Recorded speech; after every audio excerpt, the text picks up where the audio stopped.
સુરત શહેરના ડિંડોલી વિસ્તારમાં મોડી રાત્રે હત્યાની ઘટના બની છે। જૂની અદાવતના કારણે 4 શખ્સોએ મળીને ચપ્પુ વડે જીવલેણ હુમલો કરતા એક શખ્સનું મોત નીપજ્યું છે, જ્યારે બીજાની હાલત ગંભીર છે। ડિંડોલી પોલીસે ઘટના બાદ તાત્કાલિક કાર્યવાહી કરીને પિતા પુત્રને ઝડપી પાડી વધુ તપાસ શરૂ કરી છે। ડિંડોલીના નવાગામ વિસ્તારમાં ત્રિપાઠી હોસ્પિટલની નજીક રાત્રિના સમયે હુમલો થયો હતો।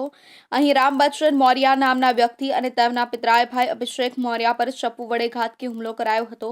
હુમલામાં રામ બચ્ચન મૌર્યને ગંભીર ઇજાઓ થતા તેમનું ઘટનાસ્થળે જ મોત થયું હતું, જ્યારે અભિષેકને ગંભીર ઇજાઓ સાથે સારવાર માટે તાત્કાલિક હોસ્પિટલ ખસેડવામાં આવ્યા છે। આ કેસમાં ડિંડોલી પોલીસે પિતા સુનિલ ભોલા ચૌધરી અને પુત્ર કુંદન સુનિલ ચૌધરીને ધરપકડ કરી છે। આરોપી કુંદન અગાઉ પણ મારામારીના ગુનાઓમાં ઝડપાઈ ચૂક્યો છે। પોલીસ મુજબ ઘટનાનો મૂળ વિવાદ એટલો હતો કે મૃતકના પુત્ર અભિષેક મૌર્યે આરોપી કુંદન અને તેની ટોળકી સાથે ફરવાનું બંધ કરવાનું નક્કી કર્યું હતું। આ વાત અભિષેકે તેના મિત્રોને પણ જણાવી હતી, જેના કારણે આરોપીઓ ગુસ્સે આવ્યા હતા અને તેમના પૂર્વ ગુસ્સાની અદાવતમાં હુમલો ચલાવ્યો હતો। આ સમગ્ર ઘટનાને લઈ સર્વેશ કુમાર જીતેન્દ્ર મૌર્યએ ડિંડોલી પોલીસ મથકમાં ફરિયાદ નોંધાવી છે। ફરિયાદમાં જણાવ્યું છે કે 4 શખ્સો કુંદન ચૌધરી, તેના પિતા સુનિલ ચૌધરી, અંશ ચૌધરી અને સત્યમે મળીને હુમલો કર્યો હતો।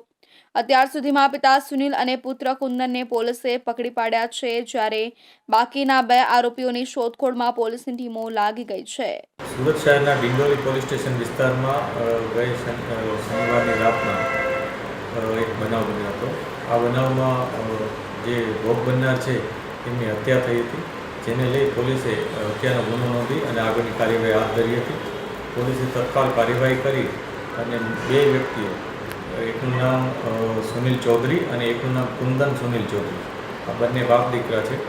આ બંને જે આમાં કેસમાં આરોપી છે, બંનેની ધરપકડ કરી છે અને આગળની કાર્યવાહી અત્યારે ચાલુ છે। અત્યારે જે પ્રાઇમરી ઇન્ફોર્મેશન પોલીસને મળી છે, જેમાં ઇન્ટ્રોગેશન દરમિયાન એવી માહિતી છે કે જે આમાં મુખ્ય આરોપી છે કુંદન સુનિલ ચૌધરી, એ કુંદનનો મિત્રતા જે ભોગ બનનાર છે રામ બચ્ચન મૌર્ય, એના નાના દીકરા સાથે હતી અને મિત્રતામાં જ્યારે રામ બચ્ચન મૌર્યએ એમને ના પાડી પોતાના નાના દીકરાને કે તારે આ વ્યક્તિ સાથે કુંદન સાથે વાતચીત નહીં કરવી, એ વ્યવસ્થિત વ્યક્તિ નથી, જે બાબતને લઈ અને એના નાના દીકરાએ કુંદનને જાણ કરી દીધી હતી અને એ બાબતને લઈ અને એનો કુંદન એના સાથે ઝઘડો કરવા આવ્યો હતો અને તે એના નાના દીકરાને પોતાની સાથે લઈ જવા આવ્યો। આ પ્રકારની પ્રાથમિક માહિતી પોલીસને મળી છે। ડીસીપી ભગીરથ ગઢવીએ જણાવ્યું હતું કે પોલીસની પ્રાથમિક તપાસમાં પણ આ ખુલાસો થયો છે કે મૃતક રામ બચ્ચન મૌર્યએ અગાઉ પણ આરોપીઓ સામે અરજી કરી હતી અને તેનો બદલો લેવા માટે